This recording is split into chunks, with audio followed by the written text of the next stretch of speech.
I also wish to announce now a one-off cash grant of $200,000 to every household in Guyana.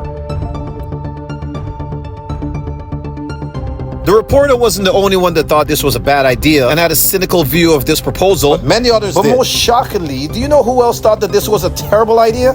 This man. It was such an ill-thought-out, ill-informed idea that the president was forced to give a press conference a week later to admit this. But he may have made it worse. Yes, the president rescinded the $200,000 grant to each household, but now he's given a welfare check of only $100,000 to every adult over 18. The ramifications of this ill-thought-out plan can be devastating for the economy in the coming years. The president. My fellow Guyanese, last Thursday, I announced a series of measures in keeping with my government's aim of increasing disposable income, creating better opportunities, and building prosperity for all the people of Guyana. Thousands of Guyanese have engaged myself and members of my cabinet, providing extremely favorable feedback on the measures announced last Thursday, all of which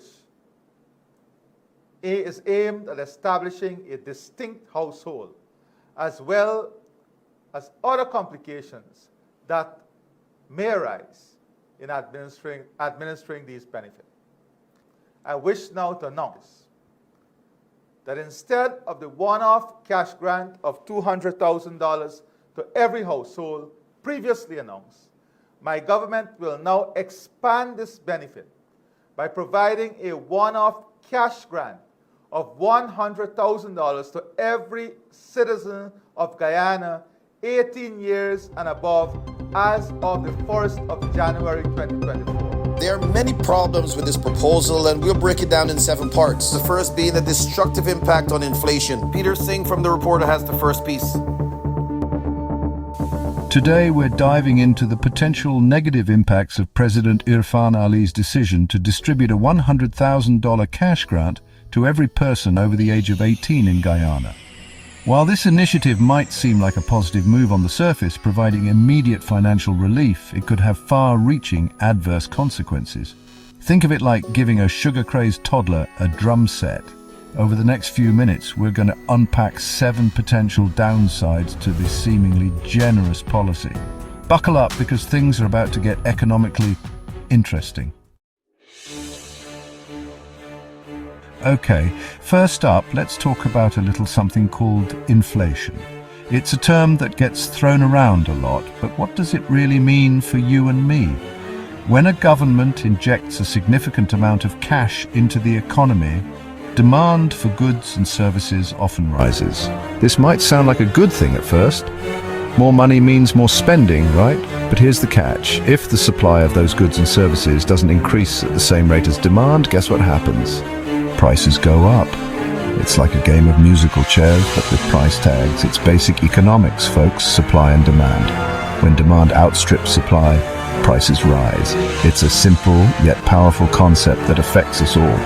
Imagine if everyone suddenly had an extra $100,000. They're going to want to buy things, right? New cars, bigger houses, maybe even some fancy imported cheeses. Cars, houses, fancy imported cheeses, you name it. The list of desired items is endless when people have more money to spend.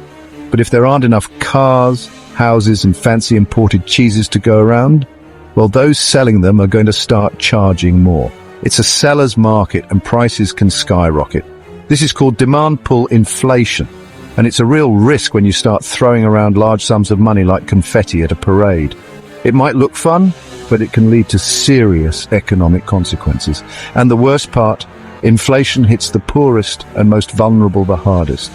Those who were already struggling to make ends meet will find their money buying even less, pushing them further into financial insecurity. Those who were already struggling to make ends meet will find their money buying even less, pushing them further into financial insecurity. It's a vicious cycle that can be hard to break. So while the idea of giving everyone a financial boost is undoubtedly appealing, we have to consider the potential consequences. It's a delicate balance, and one that requires careful thought and planning to avoid unintended fallout. Robust in delivering this grant. Right, let's talk about work, shall we? Because here's the thing, Distributing a cash grant to every adult, no strings attached, could unintentionally discourage people from seeking employment, and that, my friends, could lead to reduced workforce participation and productivity losses. The devastating effects and the impact of this cash grant on the workforce will be discussed in length in part 2 of this piece. Make sure to subscribe. Please also click on the notification button, which will let you know when part 2 is posted. Thanks for watching part 1.